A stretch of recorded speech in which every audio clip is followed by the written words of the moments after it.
And hold for still. And welcome back to the beer garden, where it is a steamy, hot 90-degree late spring day, regardless of the time of the year you're watching this video. And coming up at the end of this brew review, I'm going to rate this beer out of 5 stars, 5 being a really, really good cheap brew. So stick around to the end for that.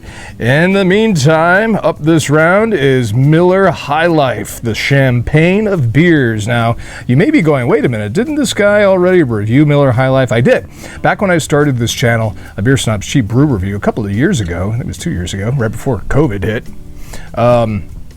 It was one of my first videos, and it's been one of my most successful videos. And since I've had a ton of crap beer since the first time I reviewed Miller High Life, I thought maybe my palate has changed a little bit. Let's revisit it. Let's do a second round and see if my opinion of Miller High Life has changed at all. In the meantime, hey, thanks for your sub and support. Please tap that subscribe button down below. And we're trying to get as many people here to the party as possible. And I love reading your comments down below and answering your comments as well, even the haters, because the haters are fun to screw with. So, all right, we're here to drink beer and have some fun. So let's pop the top on Miller High Life, the champagne of beers, established in 1903. This is the revisit, if you will, the second round. If you may remember, or if you haven't seen the first time I did this, starting out Beer Snob's Cheap Brew Review, go check it out. I drank it out of a bottle. Obviously, this is a 16-ounce pint can. I don't know if that will change the taste at all or not. And to be honest, since that very first brew review, like I said, I drank a ton of crap beers since then. So we'll see if my taste buds have heightened or been killed off in the meantime. All right, there we go. Of course, Miller High Life, the granddaddy, if you will, of beers, established in 1903. Coming up, I've got to mention something I saw here on the ingredients. It really sort of has me put off a little bit. So, Milwaukee, Wisconsin, as they know how to do beers. All right, right after I'm going to taste this, I'm going to address the ingredients on this. Right off the top, it smells sort of like I'm getting hints of an old man's ashtray. I'm sorry, but whenever I see Miller High Life, I just think of an old man. And, you know, I'm older, but I'm not an old guy. It seems like it's a grandpa beer, isn't it? I'm not a grandfather, so I don't know. I am a father. Getting a little bit of corn, sort of an essence of cheapness. I mentioned the ashtray, right? Of course, I will be sipping this, or chugging it rather, out of the sold out A Beer Snob's Cheap Brew Review, extremely popular pint glass to be accentuated with the leather patch Richardson trucker cap. Very hipster, very nice. So, like I said, it's a very hot and steamy day here, so this beer is warming up every word I speak. So, grab yourself a beer. I don't want to drink alone. And corn, ashtray, maybe a little bit of athletic sock in there. Kind of smells like a college bar bathroom. All right, so we'll go from that. Grab yourself a beer. Cheers.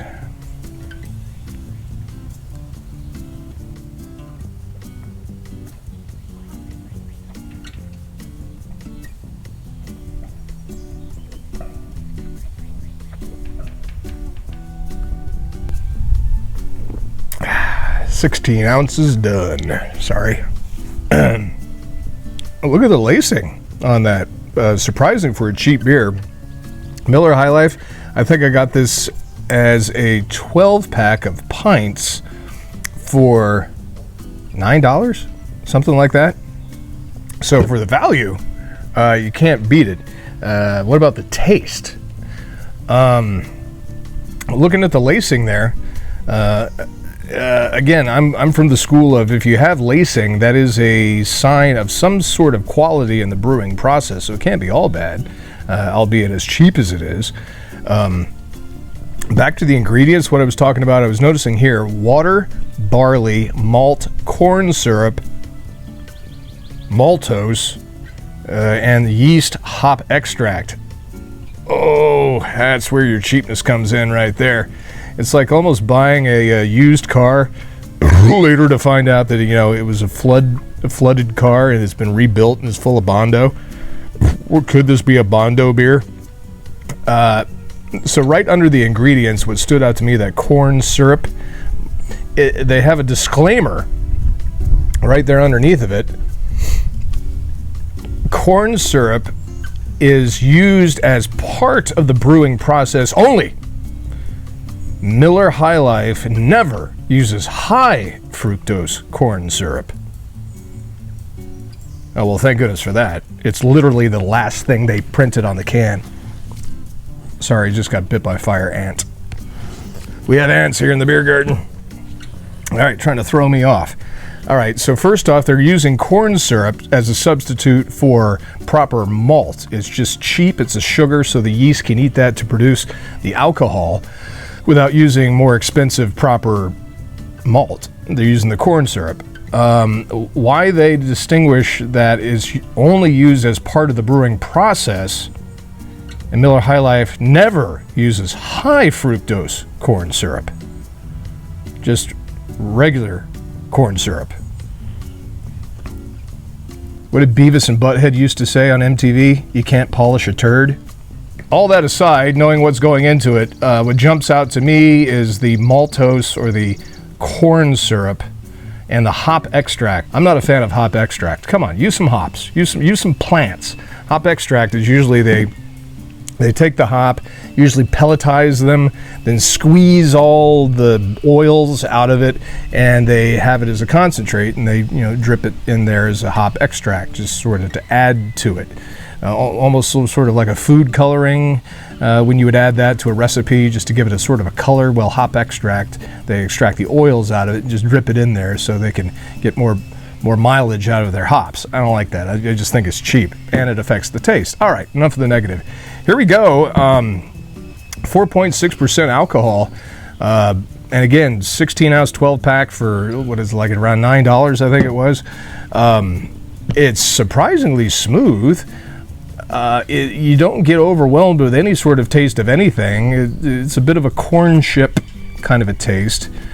You get a little bit of that cheap corn syrup. There's a slight sweetness to it, accentuated with the cornness of it.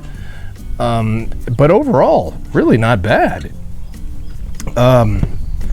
And after 2 years of cheap brew reviews and COVID affecting all my taste buds and sense of smell and everything like that, and everything tasting like pepper, I think Miller High Life, the champagne of beers, may have to be fairly high up there. Another thing that sort of is distracting, and I notice is a throwback to the 1940s or 1950s, the champagne of beers. They're trying to put some lipstick on the pig. They're trying to make it sound fancier than it really is. I mean, come on. It's a crap cheap beer made with corn syrup. Don't feel down on yourself for drinking this, because it's almost like it's the trailer park champagne. All right, so out of 5 stars, 5 being a very good cheap brew, where do I rank Miller High Life, the champagne of beers? It's still holding its lacing. It's crisp, it's clean. It seems to me would be a very good everyday beer. 4.6%. It's not going to knock you crazy, and you can still function as a normal, responsible human for the rest of the day if you're drinking this. Definitely a lawnmower beer. Definitely a garage refrigerator beer.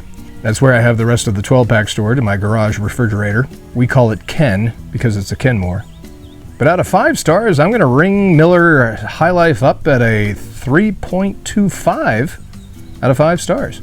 So go back and watch my very first brew review video, my first time around with this, to see what I ranked it. I don't remember what I ranked it, but let me know in the comments down below. What do you think about Miller High Life? Again, that's one of those beers that probably has some sort of a story to it, reminds you of somebody or something or some time in your life. I'd love to hear that. And also more suggestions on beers you would like to see me review. Some of the comments, I love reading the comments down below. Some people take this so seriously, and it's just my opinion. You know, everybody likes a beer for whatever reason. I don't hate on anybody who likes a beer I don't like. We're just all having fun here. Come on, calm down, people. Drink a beer, all right? That's all I have to say about that. This world's too serious. You need to sit back and have a cold beer sometime. And it is a beautiful day here in the beer garden as my foot is swelling up after it got bitten by an ant. So go grab yourself a beer and you drink that beer. Thanks for your sub and support. Cheers.